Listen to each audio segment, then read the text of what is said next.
पंडाल दे विच सज बैठे मेरे किसान वीरों, नौजवानों, मेरियो माताओं, मेरियो भैनों, बच्चियों और स्टेज ते विराजमान लीडर साहिबान, सारिਆਂ ਨੂੰ वाहिगुरू जी का खालसा, वाहिगुरू जी की फतेह। जिस तरह तुसी सारे जानते हो कि अंदोलन नूं शुरू होए दिल्ली पहुँचे लगभग 4 महीने का समा हो गया और इन्हां 4 महीनों नूं आपां 2 हिस्सों में वंड सकते हैं। पहले 2 महीने 26 जनवरी तक ते अगले 2 महीने 26 जनवरी तक।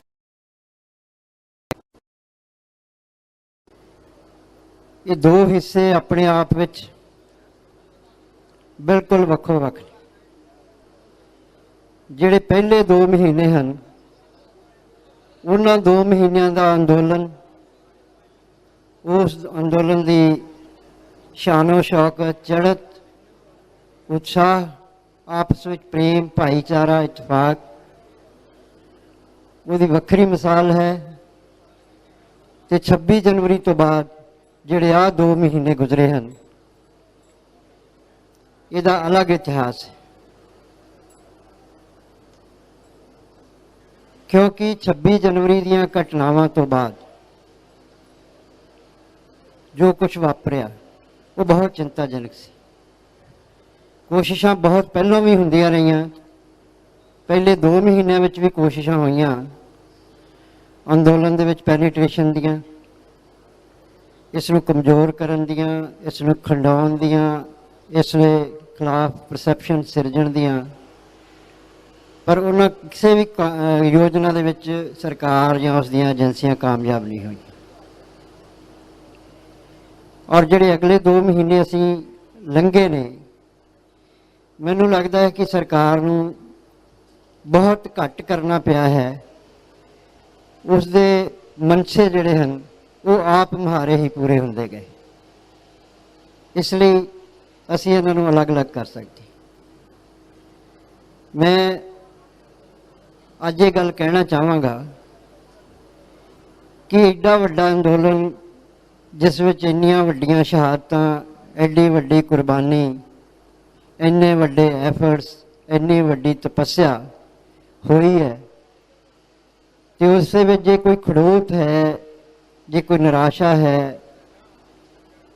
या बेभरोसगी है, तो उसकी वजह जिहड़ी है जिन्ना चिर असीं ईमानदारी नाल कबूल नहीं करते उन्ना चिर असीं कहण नूं कही जाइए स्टेजां ते, मैं भी कह के चला जावांगा कि मोर्चा चढ़दी कला च है, अपने पुराने रौं विच परत आया है। साडे लीडर साहिबान भी कही जाणगे असीं बिल्कुल ठीक ठाक हाँ, साडी एकता है, साडा किसी नाल कोई गिला नहीं है, साडा किसी नाल कोई वखरेवा नहीं है। पर असीं वो लक्ष्य हासिल नहीं कर सकांगे जिस लक्ष्य लिए असीं ये मोर्चा चलाया है और चला रहे हैं। साडा लक्ष्य इस मोर्चे नूं जितना है, जिहड़ा असीं तय कीता है कि 3 काले कानून रद्द करवाने हैं और MSP की गारंटी रहनी। मैं अपने तजर्बे तो कह सकता हाँ कि मैं की महसूस किया। 26 जनवरी की घटना जिहड़ी सी, कहण नूं कहंदे ने लोग अनएक्सपैक्टेड आ, इस तरह असीं सोचा नहीं जिस तरह हो गया, पर ये एक्सपैक्टेड सीगी कि इसने एवें ही होना सी, क्योंकि इस स्टेज तो जिस तरह का माहौल बनाया गया सी, नौजवानों नूं जिस तरह दी कॉल दित्तियां गईयां सी, जिस तरह के उन्होंने इमोशन बिल्ड किए गए सी, उस तो बाद असीं नहीं यकीन नाल कह सकते सी कि उत्थे कुछ भी इहो जिहा हैपन नहीं वापरेगा या जिवें असीं चाहांगे उवें हो जाऊगा। हो सकदा सीगा, जिवें असीं चाहुंदे उवें भी हो सकदा सी, पर जे असीं वो इमोशन बिल्ड करने वेले जिस तरह की साडी स्टेटमेंट सी, असीं उस तरह की तैयारी कीती हुंदी, उस नौजवान के इमोशन नूं अगवाई करने वास्ते असीं अपने आप नूं उस तरह नाल पेश किया हुंदा ते हो सकदा सी उवें अंदोलन दे वधिया सिੱਟੇ हो सकते सी उस दिन,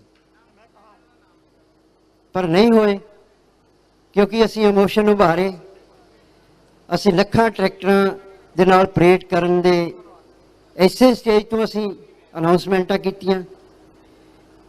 ਅਸੀਂ ਲਾਲ ਕਿਲ੍ਹੇ 'ਤੇ ਜਾਣਾ ਹੈ, ਅਸੀਂ ਮੋਦੀ ਦੀ ਹਿੱਕ 'ਤੇ ਝੰਡਾ ਚਲਾਉਣਾ ਹੈ,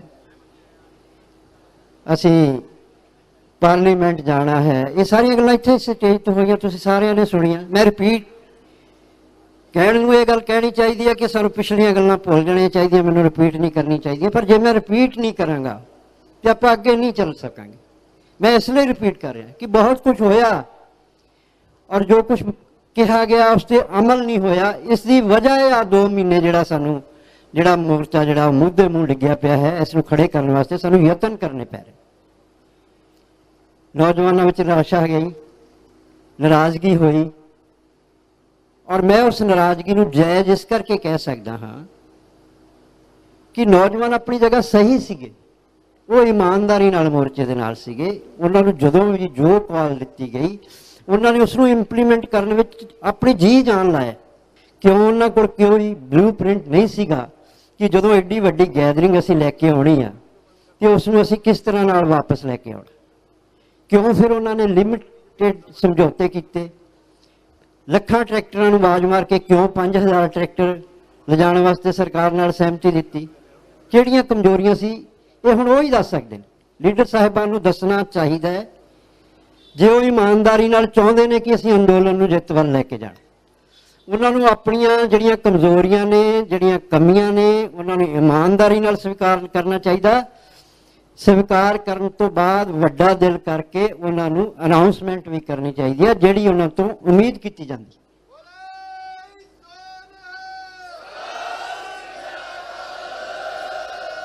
ਜੇ ਉਹ ਸਿਰਫ ਇਹੀ ਕਹਿਣਗੇ ਕਿ ਨਹੀਂ ਜੀ ਸਭ ਠੀਕ ਹੈ, ਜੋ ਹੋ ਗਿਆ ਉਹਨੂੰ ਭੁੱਲ ਜਾਓ, ਜੋ ਹੋ ਗਿਆ ਉਹਦੀ ਗੱਲ ਨਾ ਕਰੋ, ਮੈਂ ਵੀ ਕਹਿ ਦੇਣਾ। ਔਰ ਮੈਂ ਚਾਹੁੰਦਾ ਵੀ ਹਾਂ ਕਿ ਜੋ ਬੀਤ ਗਿਆ ਉਹਨੂੰ ਭੁੱਲ ਜਾਣਾ ਚਾਹੀਦਾ। ਅਸੀਂ ਅੱਗੇ ਤਾਂ ਹੀ ਵਧਾਂਗੇ। ਜਿਹੜਾ ਬੀਤ ਗਿਆ ਜੇ ਅਸੀਂ ਉਸ ਨੂੰ ਰਿਪੀਟ ਕਰਾਂਗੇ ਤਾਂ ਫਿਰ ਅਸੀਂ ਅੱਗੇ ਨਹੀਂ ਵਧ ਸਕਾਂਗੇ। ਪਰ ਬੀਤੇ ਤੋਂ ਸਬਕ ਸਿੱਖ ਕੇ ਜਿਹੜਾ ਅੱਗੇ ਵਧਣਾ ਹੁੰਦਾ ਉਹ ਹੋਰ ਹੁੰਦਾ। ਬੀਤੇ ਨੂੰ ਭੁੱਲ ਜਾਣਾ, ਉੱਤੇ ਮਿੱਟੀ ਪਾ ਦੇਣੀ, ਉਹ ਗੱਲ ਹੋਰ ਹੁੰਦੀ ਹੈ। ਇਸ ਅੰਦੋਲਨ ਨੇ ਤਾਂ ਅੱਗੇ ਵਧਣਾ ਹੈ, ਇਸ ਅੰਦੋਲਨ ਵਿੱਚ ਤਾਂ ਉਹ ਜਹੋ ਜਲਾਲ ਆਉਣਾ ਹੈ ਜੇ ਅਸੀਂ ਪਿਛਲੀਆਂ ਗਲਤੀਆਂ ਤੋਂ ਸਬਕ ਸਿੱਖ ਕੇ ਅਸੀਂ ਭਵਿੱਖ ਵੱਲ ਵਧਣਾ ਹੈ, ਉਹਨਾਂ ਗਲਤੀਆਂ ਨੂੰ ਸਵੀਕਾਰ ਕਰਨਾ ਹੈ। ਬੇਸ਼ੱਕ ਮੈਂ ਮੰਨਦਾ ਕਿ ਇਹ ਇਕੱਲੀ ਜ਼ਿੰਮੇਵਾਰੀ ਇਹਨਾਂ ਜਥੇਬੰਦੀਆਂ ਦੀ ਨਹੀਂ ਹੈ। ਜਦੋਂ ਅਸੀਂ ਕਹਿੰਦੇ ਹਾਂ ਕਿ ਇਹ ਲੋਕ ਲਹਿਰ ਹੈ ਤੇ ਫਿਰ ਇਹ ਸਾਰੇ ਲੋਕਾਂ ਦੀ ਜ਼ਿੰਮੇਵਾਰੀ ਹੈ, ਸਾਡੀ ਵੀ ਜ਼ਿੰਮੇਵਾਰੀ ਹੈ ਇਸ ਨੂੰ ਕਾਮਯਾਬ ਕਰਨਾ। ਜੇ ਉਹਦੇ ਵਿੱਚ ਕੋਈ ਪ੍ਰਾਪਤੀਆਂ ਹਨ, ਜੇ ਅਸੀਂ ਉਹ ਕਹਿਣਾ ਚਾਹੁੰਦੇ ਹਾਂ ਮਾਨਣਾ ਕਿ ਉਹ ਸਾਡੀਆਂ ਸਾਰਿਆਂ ਦੀਆਂ ਪ੍ਰਾਪਤੀਆਂ ਹਨ, ਤੇ ਸਾਨੂੰ ਇਹ ਸਵੀਕਾਰ ਕਰਨਾ ਚਾਹੀਦਾ ਕਿ ਜੇ ਉਹਦੇ ਵਿੱਚ ਕੋਈ ਕਮੀਆਂ ਨੇ, ਜੇ ਵਿੱਚ ਕੋਈ ਊਣਤਾਈਆਂ ਨੇ, ਉਹ ਵੀ ਸਾਰੀਆਂ ਸਾਡੀਆਂ ਸਾਂਝੀਆਂ ਨੇ। ਮੈਂ ਇਸ ਅਗਵਾਈ ਕਰ ਰਹੀ ਜਥੇਬੰਦੀਆਂ ਨੂੰ ਵੀ 3 ਕੈਟੇਗਰੀ ਵਿੱਚ ਵੰਡਦਾ ਹਾਂ। ਇਹਨਾਂ ਨੇ 3 ਕੰਮ ਕੀਤੇ। ਜਿਹੜਾ ਸਭ ਤੋਂ ਵਧੀਆ ਇਹਨਾਂ ਨੇ ਕੰਮ ਕੀਤਾ ਉਹ ਇਹ ਹੈ ਕਿ ਇਹਨਾਂ ਨੇ ਸਾਨੂੰ ਜਿਹੜੀ ਸਰਕਾਰ ਨਾਲ ਸਾਡੀ ਟੇਬਲ ਤੇ ਜਿਹੜੀ ਜੰਗ ਸੀ ਉਹ ਇਹਨਾਂ ਨੇ ਜਿਤਾਈ। ਦੂਸਰਾ, ਇਹਨਾਂ ਨੇ ਜਿਹੜੇ ਪਰਸੈਪਸ਼ਨ ਇੱਥੇ ਬਣਦੇ ਸੀਗੇ ਉਸ ਦੇ ਵਿੱਚ ਇਹਨਾਂ ਦਾ ਫੇਲੀਅਰ ਹੈ ਪੂਰੀ ਤਰ੍ਹਾਂ, ਕਿਉਂਕਿ ਇਸ ਸਟੇਜ ਤੋਂ ਇਹਨਾਂ ਜਥੇਬੰਦੀਆਂ ਦੇ ਆਗੂ ਜੋ ਕੁਝ ਵੀ ਬੋਲਦੇ ਰਹੇ, ਇਹਨਾਂ ਨੇ ਕਿਸੇ ਵੀ ਆਪਣੇ ਆਗੂ ਨੂੰ ਇਹ ਕਹਿਣ ਦੀ ਜ਼ਹਿਮਤ ਨਹੀਂ ਉਠਾਈ ਭਾਈ ਅਸੀਂ ਇਹ ਬਹੁਤ ਵੱਡਾ ਅੰਦੋਲਨ ਲੜ ਰਹੇ ਹਾਂ, ਇਸ ਲਈ ਇਸ ਸਟੇਜ ਤੋਂ ਇਹੋ ਜਿਹੀਆਂ ਜਿਹੜੀਆਂ ਗੱਲਾਂ, ਕਿਸੇ ਤੇ ਪਰਸਨਲ ਅਟੈਕ ਜਾਂ ਕਿਸੇ ਨੂੰ ਨੀਵਾਂ ਵਿਖਾਉਣ ਦੀਆਂ ਜਿਹੜੀਆਂ ਗੱਲਾਂ ਉਹ ਸਾਨੂੰ ਨਹੀਂ ਕਰਨੀਆਂ ਚਾਹੀਦੀਆਂ। ਇਸ ਸਟੇਜ ਤੋਂ ਹੋਈਆਂ ਤੇ ਉਹਨਾਂ ਦੇ ਕਿਸੇ ਨੇ ਸਾਡੇ ਸਟੇਜ ਦੇ ਜ਼ਿੰਮੇਵਾਰ ਲੀਡਰ ਨੇ ਕੰਡੈਮ ਨਹੀਂ ਕੀਤਾ ਉਹਨਾਂ ਨੂੰ ਵੀ ਇਸ ਬੰਦੇ ਨੇ ਗਲਤ ਕੀਤਾ, ਅਸੀਂ ਇਹਦੇ ਨਾਲ ਨਹੀਂ ਹੈਗੇ। ਤੇ ਜਦੋਂ ਤੁਸੀਂ ਕੋਈ ਗੱਲ, ਮੈਂ ਅੱਜ ਸਟੇਜ ਤੋਂ ਕੁਝ ਗੱਲ ਕਹਾਂ ਤੇ ਸਟੇਜ ਤੇ ਬੈਠੇ ਹੋਏ ਜ਼ਿੰਮੇਵਾਰ ਲੋਕ ਜਿਹੜੇ ਆ ਚੁੱਪ ਕਰਕੇ ਨੀਵੀਆਂ ਪਾ ਕੇ ਬੈਠੇ ਰਹਿਣ ਤੇ ਫਿਰ ਇਹਨੂੰ ਸਹਿਮਤੀ ਤੋਂ ਇਲਾਵਾ ਕੀ ਸਮਝਿਆ ਜਾਊਗਾ। ਇਸ ਲਈ ਉਹ ਗੱਲਾਂ ਨੂੰ ਸਹਿਮਤੀ ਸਮਝਿਆ ਗਿਆ ਲੀਡਰਸ਼ਿਪ ਦੀ, ਕਿ ਜਿਹੜੀਆਂ ਗੱਲਾਂ ਅੰਦੋਲਨ ਦੇ ਖਿਲਾਫ ਜਾਂਦੀਆਂ ਸੀ, ਜਿਹੜੇ ਨਿੱਜੀ ਅਟੈਕ ਹੋਏ ਇਸ ਸਟੇਜ ਤੋਂ, ਉਹਨਾਂ ਦੀ ਕੋਈ ਕੰਡੈਮਨੇਸ਼ਨ ਇਸ ਲੀਡਰਸ਼ਿਪ ਵੱਲੋਂ ਨਹੀਂ ਹੋਈ। ਇਹ ਇਹਨਾਂ ਦਾ ਫੇਲੀਅਰ ਹੈ। ਇਹਦੇ ਵਿੱਚ ਅਸੀਂ ਸਾਰੇ ਲੋਕ ਨਹੀਂ ਆਉਂਦੇ, ਕਲੈਕਟਿਵ ਨਹੀਂ ਹੋ ਸਕਦਾ। ਇਹ ਸਿਲੈਕਟਿਵ ਹੈ ਕਿਉਂਕਿ ਇਹ ਇਹਨਾਂ ਦੀ ਸਟੇਜ ਇਹਨਾਂ ਦੀ ਮਰਜ਼ੀ ਨਾਲ ਚੱਲੀ। ਇਸ ਲਈ ਕਲੈਕਟਿਵ ਜਿੱਥੇ ਹੈ ਉਹ ਉੱਥੇ ਸਾਰੇ ਅਸੀਂ ਹਾਂ, ਸਿਲੈਕਟਿਵ ਜਿੱਥੇ ਹੈ ਉਹ ਇਹ ਅਲੱਗ ਨੇ।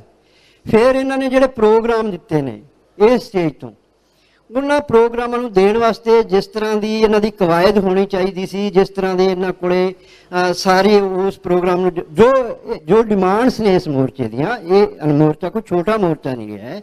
ਬੇਸ਼ੱਕ ਇਹ 3 ਕਾਲੇ ਕਾਨੂੰਨਾਂ ਨੂੰ ਲੈ ਕੇ ਮੋਰਚਾ ਸ਼ੁਰੂ ਹੋਇਆ, ਇਹ ਸਿਰਫ ਪੰਜਾਬ 'ਚੋਂ ਸ਼ੁਰੂ ਹੋਇਆ, ਫਿਰ ਹਰਿਆਣਾ ਰਲਿਆ, ਅਸੀਂ ਇੱਥੇ ਆ ਕੇ ਬੈਠ ਗਏ, ਪਰ 2 ਮਹੀਨਿਆਂ ਵਿੱਚ ਤੇ ਬਹੁਤ ਵੱਡਾ ਆਕਾਰ ਲੈ ਗਿਆ।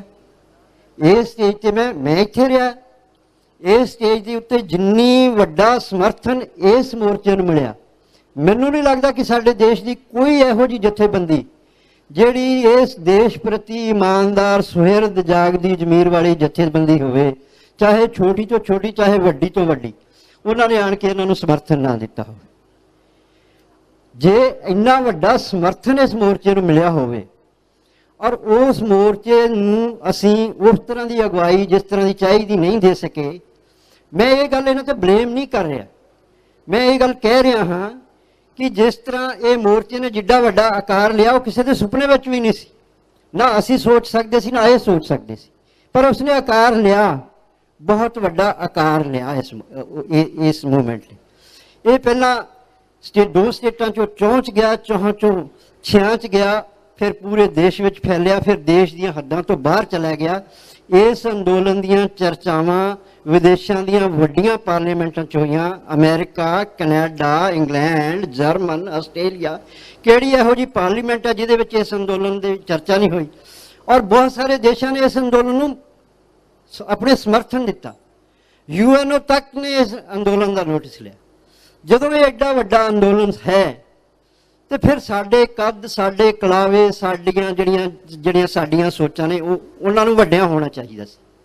ਕਿਉਂਕਿ ਜਿਹੜਾ ਮੈਂ ਆਪਣੇ ਵੱਲੋਂ ਕਹਾਂ ਵੀ ਨਵਰੀਤ ਦੀ ਸ਼ਹਾਦਤ ਤੋਂ ਬਾਅਦ ਮੇਰੇ ਲਈ ਸਭ ਤੋਂ ਜ਼ਿਆਦਾ ਜਿਹੜਾ ਪਰੇਸ਼ਾਨੀ ਦਾ ਸਬਬ ਸੀ ਉਹ ਇਹ ਸੀ ਕਿ ਇੱਕ ਬੰਨੇ ਨਵਰੀਤ ਦੀ ਸ਼ਹਾਦਤ ਸੀ, ਪਰਿਵਾਰ ਵਾਸਤੇ ਬਹੁਤ ਵੱਡਾ ਸਦਮਾ ਸੀ, ਤੇ ਦੂਜੇ ਬੰਨੇ ਮੋਰਚੇ ਵਿੱਚ ਐਡਾ ਵੱਡਾ ਬਿਖਰਾਵ ਸੀ, ਐਡਾ ਵੱਡਾ ਖਲਾ ਪੈਦਾ ਹੋ ਗਈ ਸੀ, ਸਮਝ ਨਹੀਂ ਸੀ ਆਉਂਦੀ ਕਿ ਲੀਡਰਸ਼ਿਪ ਕਿਤੇ ਹੈਗੀ ਆ ਕਿ ਹੈ ਨਹੀਂ, ਕੋਈ ਲੱਭ ਨਹੀਂ ਸੀ ਰਿਹਾ, ਕੋਈ ਜ਼ਿੰਮੇਵਾਰੀ ਲੈਣ ਲਈ ਤਿਆਰ ਨਹੀਂ ਸੀ, ਆਪਣੀਆਂ ਜ਼ਿੰਮੇਵਾਰੀਆਂ ਤੋਂ ਭੱਜ ਰਹੇ ਸੀ, ਦੂਸਰਿਆਂ ਦੇ ਸਿਰ ਜ਼ਿੰਮੇਵਾਰੀਆਂ ਮੜ ਰਹੇ ਸੀ। ਇਹ ਸੱਚ ਹੈ, ਮੈਂ ਕਹਿਣਾ ਚਾਹੁੰਦਾ, ਮੈਂ ਗੋਲ ਗੱਲ ਕਰਕੇ ਨਹੀਂ ਜਾਣਾ, ਮੇਰੀ ਕੋਈ ਨਿੱਜੀ ਇਹਦੇ ਵਿੱਚ ਨਹੀਂ ਹੈਗੀ, ਮੈਨੂੰ ਕੋਈ ਲਾਲਸਾ। ਮੈਂ ਆਪਣਾ ਪੋਤਰਾ ਸ਼ਹੀਦ ਕਰਾਇਆ ਹੈ, ਮੇਰੇ ਵਰਗੇ 300 ਪਰਿਵਾਰ ਨੇ ਜਿਨ੍ਹਾਂ ਨੇ ਆਪਣੇ ਜੀ ਇਸ ਮੋਰਚੇ ਵਿੱਚ ਸ਼ਹੀਦ ਕਰਾਏ ਨੇ।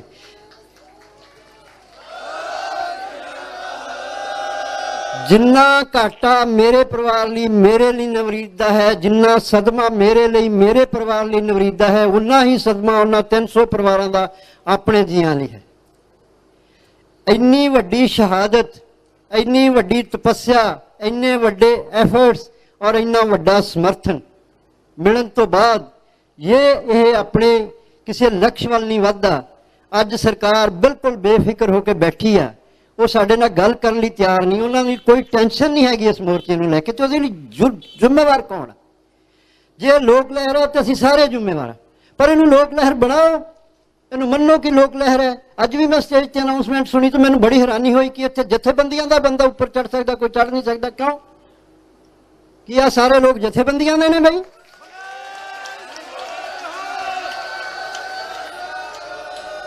ਤੁਸੀਂ ਇਮਾਨਦਾਰੀ ਨਾਲ ਗਿਣਤੀ ਕਰਵਾ ਕੇ ਵੇਖ ਲਓ, ਤੁਹਾਡੀਆਂ ਜਥੇਬੰਦੀਆਂ ਦੇ ਕਿੰਨੇ ਨੇ ਤੇ ਆਮ ਲੋਕ ਕਿੰਨੇ ਨੇ।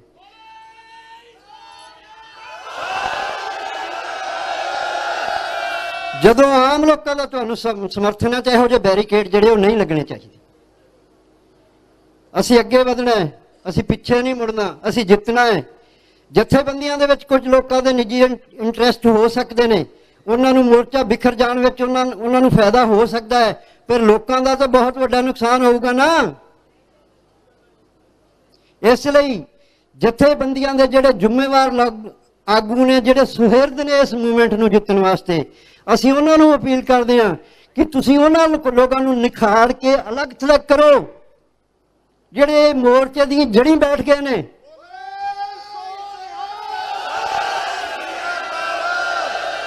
ਤੁਸੀਂ ਉਹਨਾਂ ਦੀਆਂ ਗੱਲਾਂ ਤੇ ਪਰਦੇ ਨਾ ਪਾਓ। ਤਾਂ ਤੁਹਾਨੂੰ ਲੱਗਦਾ ਹੈ ਕਿ ਜੇ ਅਸੀਂ ਗੱਲ ਕਰਾਂਗੇ ਤੇ ਏਕਤਾ ਟੁੱਟ ਜਾਏਗੀ, ਬਿਖਰ ਜਾਏਗਾ, ਪਰ ਜੇ ਇਹੋ ਜਿਹੇ ਅਨਸਰ ਤੁਹਾਡੇ ਵਿੱਚ ਬੈਠੇ ਰਹਿਣਗੇ ਤੇ ਉਸ ਏਕਤਾ ਨੇ ਤੁਹਾਨੂੰ ਕਿਸੇ ਕਿਨਾਰੇ ਨਹੀਂ ਜਾ ਕੇ ਲਾਉਣਾ। ਤੁਸੀਂ ਇਮਾਨਦਾਰੀ ਨਾਲ ਉਹਨਾਂ ਤੇ ਚੈੱਕ ਲਾਓ। ਤੁਸੀਂ ਕੋਈ ਕਮੇਟੀ ਬਣਾਓ ਵੀ ਇਸ ਸਟੇਜ ਤੋਂ ਮੋਰਚੇ ਦੇ ਖਿਲਾਫ ਕੋਈ ਵੀ ਬੰਦਾ ABCD, ਚਾਹੇ ਉਹ ਜਥੇਬੰਦੀ ਦਾ ਹੈ ਚਾਹੇ ਉਹ ਜਥੇਬੰਦੀ ਤੋਂ ਬਾਹਰਲਾ ਹੈ, ਜੇ ਇਸ ਮੋਰਚੇ ਦੇ ਹਿੱਤ ਵਿੱਚ ਉਹਦੀ ਕੋਈ ਗੱਲ ਨਹੀਂ ਹੈਗੀ, ਉਹਦਾ ਕੋਈ ਵੀ ਕਾਰਜ ਜਾਂ ਉਹਦੀ ਕੋਈ ਵੀ ਐਕਟੀਵਿਟੀ ਮੋਰਚੇ ਦੇ ਖਿਲਾਫ ਜਾਂਦੀ ਹੈ, ਤੇ ਸਾਡੇ ਕੋਲ ਐਕਸ਼ਨ ਕਮੇਟੀ ਆ, ਉਹਦੇ ਤੇ ਐਕਸ਼ਨ ਲਿਆ ਜਾਊਗਾ, ਉਹਨੂੰ ਜਥੇਬੰਦੀ ਬੱਤੀਆਂ ਚੋਂ ਬਾਹਰ ਕਰ ਦਿੱਤਾ ਜਾਊਗਾ। ਜਿੰਨਾ ਚਿਰ ਇਹ ਫੈਸਲੇ ਸਖਤ ਤੁਸੀਂ ਨਹੀਂ ਲੈਂਦੇ, ਉਹਨਾਂ ਚਿਰ ਉਹ ਲੋਕ ਜਿਨ੍ਹਾਂ ਦਾ ਮਿਸ਼ਨ ਮੋਰਚਾ ਜਿੱਤਣਾ ਨਹੀਂ ਹੈ, ਜਿਨ੍ਹਾਂ ਦੇ ਨਿੱਜੀ ਇੰਟਰਸਟ ਨੇ, ਉਹ ਤੁਹਾਨੂੰ ਵੀ ਲੈ ਕੇ ਬਹਿ ਜਾਣਗੇ। ਤੁਸੀਂ ਕਿਹਨੂੰ ਸਫਾਈ ਦਿਓਗੇ? ਜਿੱਦਣ ਇਤਿਹਾਸ ਲਿਖਿਆ ਜਾਊਗਾ, ਮੈਂ ਵੀ ਇਤਿਹਾਸਕਾਰ ਹਾਂ, ਮੈਂ ਵੀ ਤੁਹਾਡਾ ਇਤਿਹਾਸ ਲਿਖਣਾ ਹੈ, ਮੈਂ ਕੀ ਦਰਜ ਕਰਾਂਗਾ ਤੁਹਾਨੂੰ, ਤੇ ਉਹ ਲੋਕ ਕੀ ਦਰਜ ਕਰਨਗੇ ਤੁਹਾਨੂੰ, ਜਿਨ੍ਹਾਂ ਨੇ ਇਮਾਨਦਾਰੀ ਨਾਲ ਇਹਦਾ ਇਤਿਹਾਸ ਲਿਖਣਾ ਹੈ। ਇਸ ਲਈ ਆਪਣੀ ਪਛਾਣ ਨਿਖੇੜੋ, ਉਹਨਾਂ ਨਾਲੋਂ ਵੱਖਰੀ ਕਰੋ।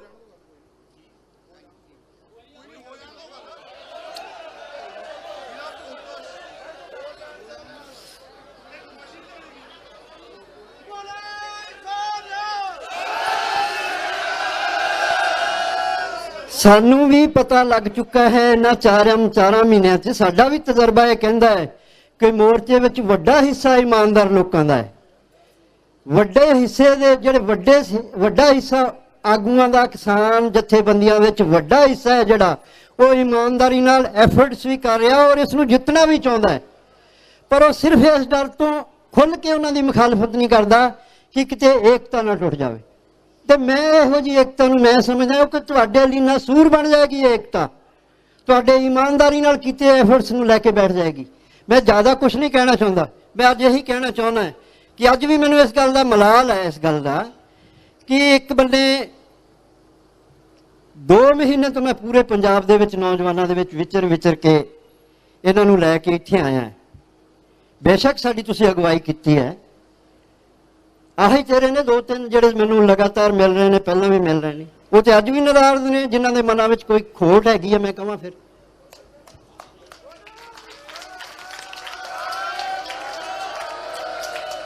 ਕੀ ਉਹਨਾਂ ਨੂੰ ਅੱਜ ਇਸ ਸਟੇਜ ਤੇ ਮੌਜੂਦ ਨਹੀਂ ਸੀ ਹੋਣਾ ਚਾਹੀਦਾ? ਕਿੱਧਰ ਗਏ ਉਹ ਲੋਕ ਤੇ ਕਿੰਨਾ ਕੋਲੇ ਕਰੀਏ ਅਸੀਂ ਗੱਲ? ਇਸ ਲਈ ਮੈਂ ਆਪਦੀ ਗੱਲ ਕਹਿ ਕੇ ਜਾਵਾਂਗਾ ਕਿ ਜਿਹੜੇ ਲੋਕ ਸਮਝਦੇ ਨੇ, ਜਿਹੜੇ ਇਸ ਗਫਲਤ ਵਿੱਚ ਨੇ ਕਿ ਸਾਡੇ ਬੜੇ ਵੱਡੇ ਕੱਦ ਨੇ, ਹਾਥੀ ਚੱਲਦਾ ਤੇ ਕੁੱਤੇ ਭੌਂਕਦੇ ਰਹਿੰਦੇ ਨੇ, ਉਹ ਆਪਣੇ ਆਪ ਨੂੰ ਸੰਭਾਲ ਲੈਣ। ਨਾ ਤੇ ਉਹ ਏਡੇ ਵੱਡੇ ਹਾਥੀ ਨੇ, ਤੇ ਨਾ ਆ ਲੋਕ ਜਿਹੜੇ ਜਿਨ੍ਹਾਂ ਨੂੰ ਤੁਸੀਂ ਆਹ ਖਿਤਾਬ ਦਿੰਦੇ, ਨਾ ਇਹ ਲੋਕ ਉਹ ਨੇ।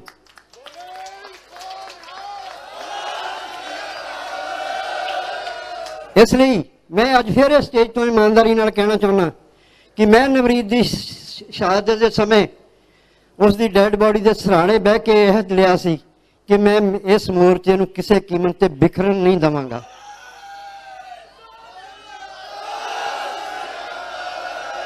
ਮੇਰੇ ਵਿੱਚ ਜਿੰਨੇ ਸਾਹ ਨੇ, ਜਿੰਨੀ ਮੇਰੀ ਤਾਕਤ ਹੈ, ਮੈਂ ਇਮਾਨਦਾਰੀ ਨਾਲ ਇਸ ਮੋਰਚੇ ਨੂੰ ਕਾਮਯਾਬੀ ਤੱਕ ਲੈ ਜਾਣ ਲਈ ਲਾਵਾਂਗਾ। ਤੇ ਮੈਂ ਗੁਜ਼ਾਰਿਸ਼ ਕਰੂੰਗਾ ਇਸ ਮੰਚ ਤੋਂ ਉਹਨਾਂ ਲੀਡਰਾਂ ਨੂੰ ਕਿ ਗਲਤਫਹਿਮੀ ਚੋਂ ਬਾਹਰ ਆਉਣ। ਤੁਸੀਂ ਸਮਝ ਲਓ, ਭਾਵੇਂ ਤੁਹਾਨੂੰ ਲੱਗਦਾ ਕਿ ਤੁਸੀਂ ਬਹੁਤ ਵੱਡੇ ਹੋ, ਪਰ ਵੱਡੇ ਉਦੋਂ ਹੋਵੋਗੇ ਜਦੋਂ ਇਹ ਮੋਰਚਾ ਜਿੱਤ ਕੇ ਜਾਓਗੇ। ਉਦੋਂ ਲੋਕ ਤੁਹਾਡਾ ਸਵਾਗਤ ਕਰਨਗੇ, ਤੁਹਾਡੇ ਰਾਹਾਂ ਤੇ ਫੁੱਲ ਸੁੱਟਣਗੇ ਉਦੋਂ ਲੋਕ, ਜਦੋਂ ਤੁਸੀਂ ਜਿੱਤ ਕੇ ਜਾਓਗੇ। ਤੇ ਜੇ ਖੁਦਾ ਨਖਾਸਤਾ ਤੁਹਾਡੇ ਇਸ ਹੰਕਾਰ ਨੇ, ਤੁਹਾਡੀ ਇਸ ਗਲਤਫਹਿਮੀਆਂ ਨੇ ਮੋਰਚੇ ਦਾ ਨੁਕਸਾਨ ਕੀਤਾ, ਤੇ ਫਿਰ ਤੁਹਾਡੇ ਨਾਲ ਜਿਹੜਾ ਤੁਸੀਂ ਉਮੀਦ ਕਰਦੇ ਹੋ ਕਿ ਲੋਕ ਤੁਹਾਨੂੰ ਖੁੱਲੀਆਂ ਬਾਹਾਂ ਨਾਲ ਸਵਾਗਤ ਕਰਨਗੇ, ਉਹ ਨਹੀਂ ਹੋਣਾ।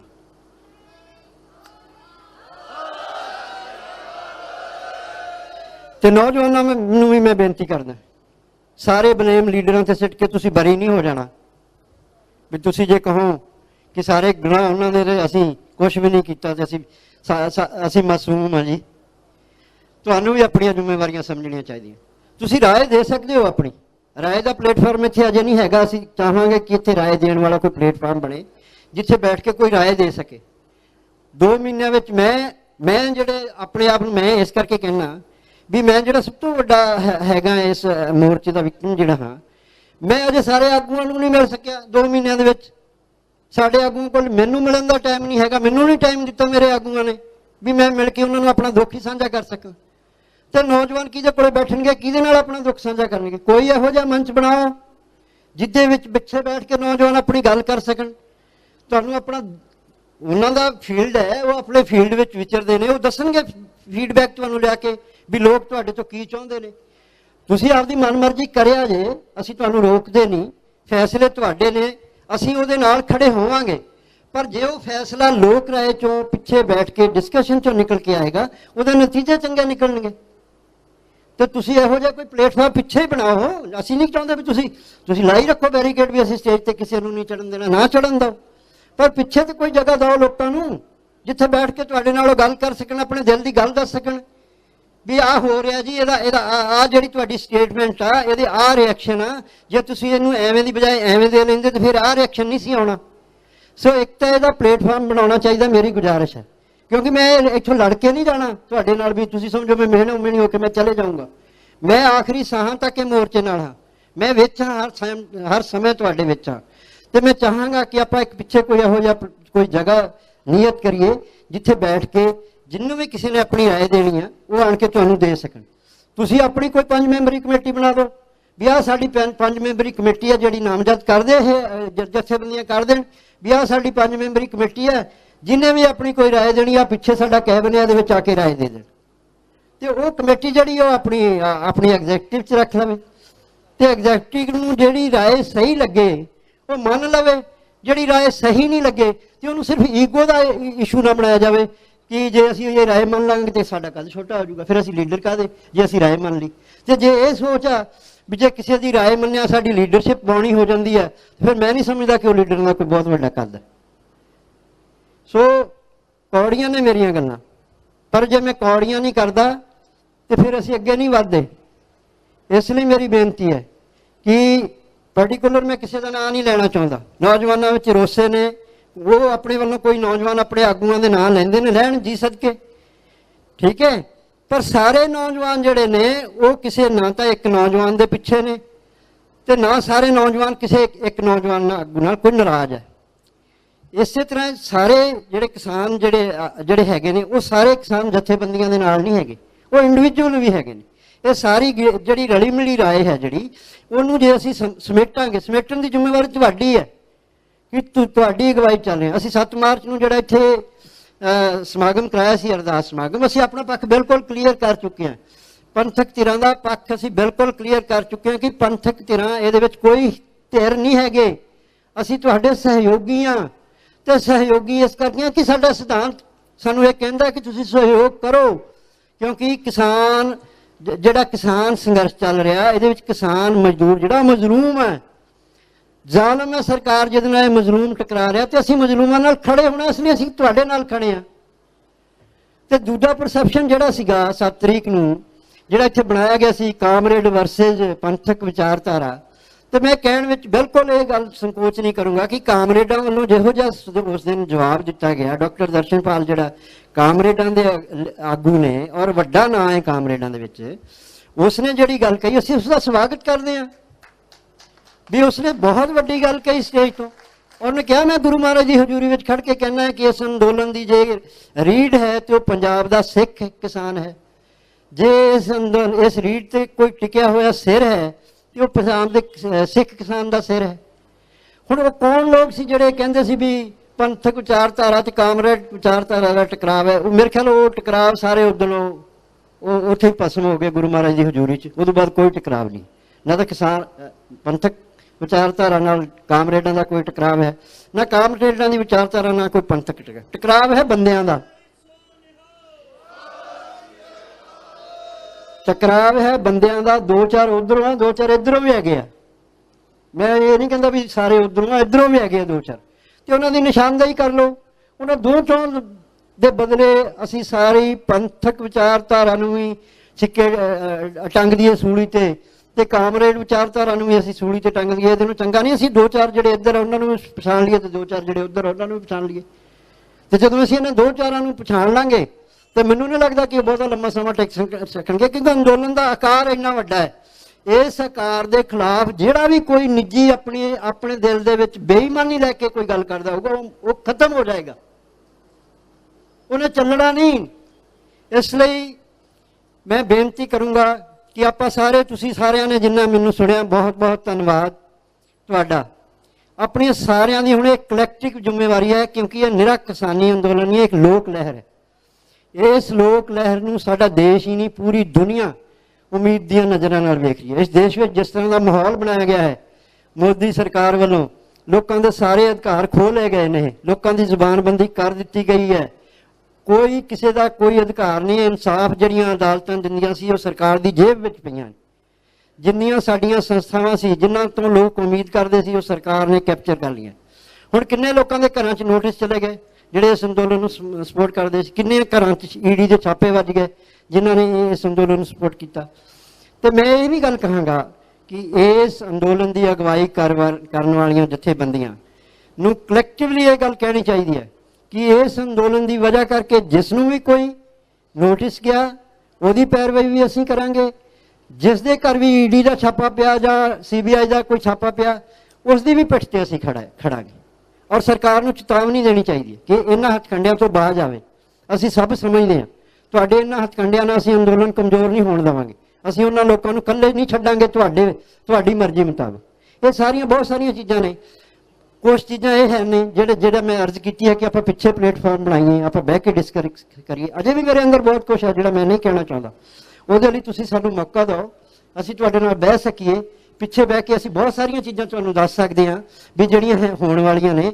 ਜਿਹੜੇ ਸਾਡੇ ਕੋਲ ਹੈਗੇ ਨੇ ਲੋਕਾਂ ਦਾ ਫੀਡਬੈਕ ਅਸੀਂ ਤੁਹਾਨੂੰ ਦਈਏ। ਤੁਸੀਂ ਤੁਹਾਡੇ ਕੋਲ ਤਜਰਬਾ ਹੈ 40 ਸਾਲ ਦਾ, ਉਸ ਤਜਰਬੇ ਦਾ ਜੇ ਆਪਾਂ ਹੁਣ ਇਸਤੇਮਾਲ ਨਹੀਂ ਕਰਨਾ ਤਾਂ ਉਹ ਕਿਹੜੇ ਸਮੇਂ ਲਈ ਸਾਂਭ ਕੇ ਰੱਖਣਾ। ਇਸ ਲਈ ਸਾਨੂੰ ਸਾਰੇ ਤਜਰਬੇ ਇਸ ਵੇਲੇ ਨੂੰ ਇਸਤੇਮਾਲ ਕਰਨੇ ਚਾਹੀਦੇ ਨੇ ਤੇ ਇਸ ਲਈ ਅਸੀਂ ਚੰਗਾ ਰਿਜ਼ਲਟ ਲੈ ਸਕੀਏ। ਮੈਂ ਕਿਸੇ ਦੀ ਸ਼ਾਨ ਦੇ ਖਿਲਾਫ ਬੋਲਣ ਦੀ ਕੋਸ਼ਿਸ਼ ਨਹੀਂ ਕੀਤੀ। ਮੈਂ ਆਪਣੇ ਦਿਲ ਦੀਆਂ ਭਾਵਨਾਵਾਂ ਸੀ ਜਿਹੜੀਆਂ ਤੁਹਾਡੇ ਨਾਲ ਸਾਂਝੀਆਂ ਕੀਤੀਆਂ। ਮੈਂ ਜੇ ਕਿਸੇ ਨੂੰ ਲੱਗਿਆ ਹੋਵੇ ਕਿ ਮੇਰੇ ਨਾਲ ਜ਼ਿਆਦਤੀ ਕਰ ਗਿਆ ਇਹ ਜਥੇਦਾਰ ਖੜ ਕੇ, ਤੇ ਮੈਂ ਮਾਫੀ ਮੰਗਣ ਵਿੱਚ ਵੀ ਮੈਨੂੰ ਕੋਈ ਸੰਕੋਚ ਨਹੀਂ ਹੈਗਾ। ਮੈਂ ਉਸ ਤੋਂ ਮਾਫੀ ਮੰਗਦਾ।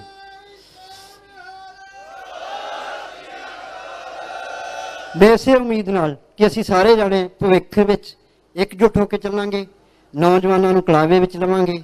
ਲੱਖੇ ਸਿਧਾਣੇ ਬਾਰੇ, ਦੀਪ ਸਿੱਧੂ ਬਾਰੇ ਜਿਹੜੇ ਕੋਈ ਚਰਚਿਤ ਨਾਂ ਨੇ, ਜੇ ਉਹਨਾਂ ਨੂੰ ਕਲਾਵੇ ਵਿੱਚ ਲਿਆ ਹੀ ਸਾਡਾ ਮਸਲਾ ਹੱਲ ਹੋ ਜਾਂਦਾ। ਮੈਂ ਇੱਕ ਗੱਲ ਕਹਿ ਦੇਣਾ ਚਾਹੁੰਦਾ ਆਪਣੇ ਤਜਰਬੇ ਤੋਂ ਕਿ ਜਿਹੜੀ ਵੀ ਧਿਰ ਨੂੰ ਤੁਸੀਂ ਇਕੱਲੀ ਛੱਡ ਦੋਗੇ ਨਾ, ਭਾਵੇਂ ਉਹਦੀਆਂ 1000 ਵੀ ਗਲਤੀਆਂ ਹੋਣਗੀਆਂ, ਤੁਸੀਂ ਇਹ ਕਹਿ ਕੇ ਛੱਡ ਦੋਗੇ ਇਕੱਲੀ, ਤੇ ਸਰਕਾਰ ਉਹਨੂੰ ਕਲਾਵੇ 'ਚ ਲੈ ਲੇਗੀ। ਫਿਰ ਸਰਕਾਰ ਭਾਵੇਂ ਦੀਪ ਸਿੱਧੂ ਨੂੰ ਛੱਡ ਦਿਓ, ਉਹਨੂੰ ਕਲਾਵੇ 'ਚ ਲੈ ਲੂਗੀ। ਤੁਸੀਂ ਲੱਖੇ ਨੂੰ ਛੱਡ ਦਿਓ, ਸਰਕਾਰ ਉਹਨੂੰ ਕਲਾਵੇ 'ਚ ਲੈ ਲੇਗੀ। ਫਿਰ ਤੁਹਾਡੇ ਲਈ ਚੁਣੌਤੀਆਂ ਵੱਡੀਆਂ ਹੋ ਜਾਣਗੀਆਂ।